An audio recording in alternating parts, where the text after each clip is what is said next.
Oke, ini adalah sebuah video yang gue janjiin udah cukup lama. Gara-garanya gue habis nge-tweet pic jersey Manchester United yang baru yang hitam. Terus gue ngasih tau harganya 999.000 kalau nggak salah.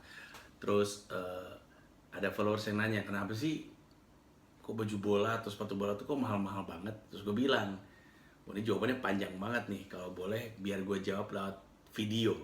Dan ini adalah video yang dimaksud. Di sini kita akan bahas tentang kenapa baju bola, sepatu bola, bahkan barang-barang secara umum harganya mahal.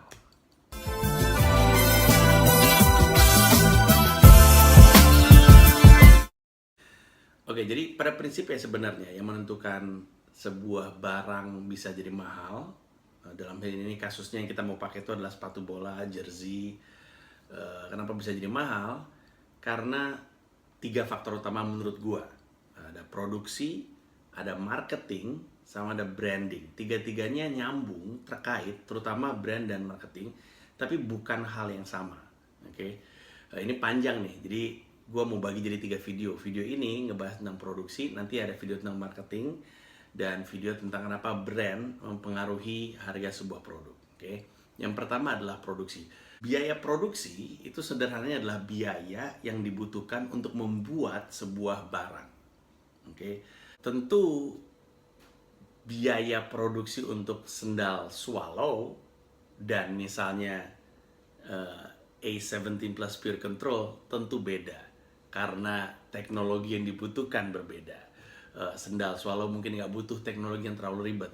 Sepatu ini kalau teknologinya nggak benar orang malah bisa cedera. Sepatu ini kan harusnya melindungi si atlet dari cedera dan istilahnya enhancing his or her performance, meningkatkan performanya dia.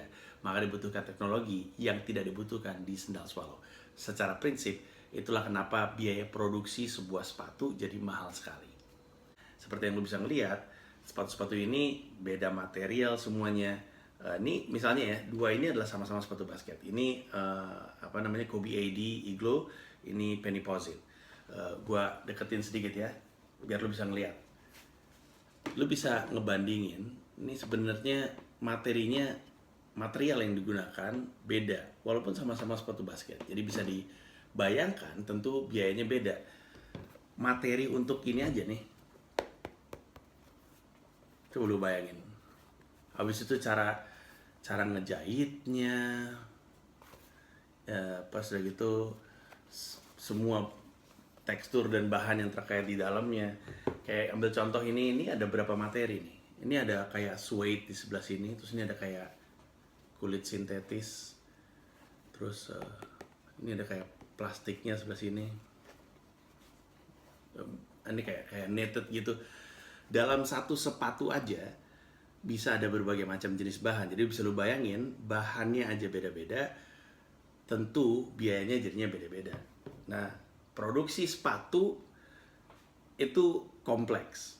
Oke, ini baru kita ngomongin sepatu basket. Ini kita belum ngomongin soal sepatu bola. Lu bayangin gimana ceritanya bawahnya bisa ada studsnya, baik itu conical ataupun bladed. Kemudian dalam hal ini dia harus menggunakan bahan tertentu supaya sepatunya bisa ketat walaupun nggak pakai tali sepatu. Intinya adalah dari sisi produksi ribet banget. Kita ngomongin soal pekerjanya, kita ngomongin soal materinya, kita ngomongin soal banyak hal. Nah, gua kuliahnya desain produk, jadi gue tahu aspek-aspek yang dibutuhkan dari nol sampai barang jadi. Untuk setiap produk bisa kayak gini, ini semua dimulai dari desain. Dan desain sebenarnya dimulai dari sebuah diskusi. Sebelum sepatu itu lahir, didiskusikan dulu. Ini kita mau seperti apa nih dari sisi desain?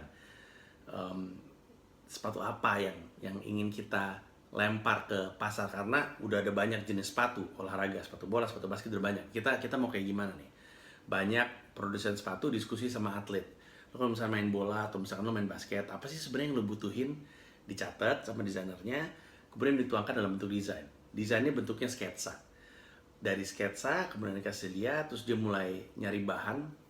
biasanya desainer produk itu ya itu punya kayak materi-materi gitu. Jadi ntar gambarnya jadi, abis itu dia bilang gue pengen materi ini, ada potongan-potongan gitu segini, potongan segini ditaruh, ini gue pengennya bahannya ini, yang ini bahannya gini, terus kasih lihat gitu.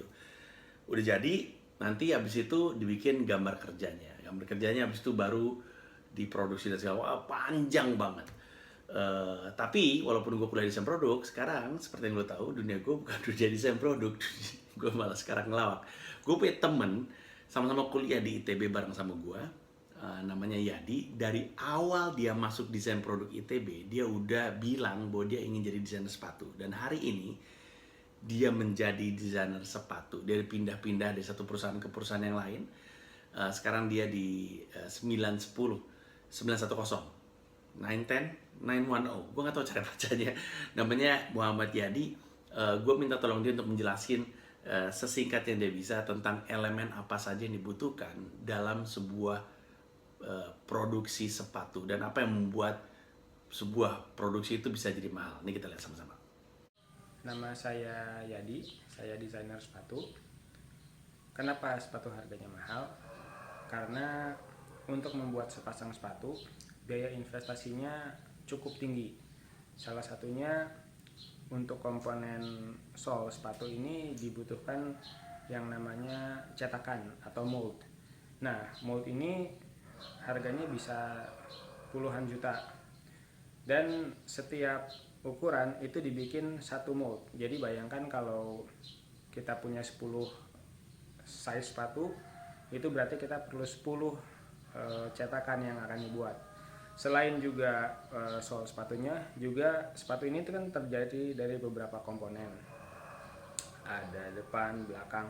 Nah, setiap komponen ini dibuat menggunakan pisau potong atau cutting dice. Nah, cutting dice ini juga dibuat satu size untuk satu set pisau. Nah, bayangkan berapa banyak investasi yang diperlukan hanya untuk membuat sepasang sepatu ini. Jadi salah satunya itu kenapa harga sepatu itu tergolong mahal.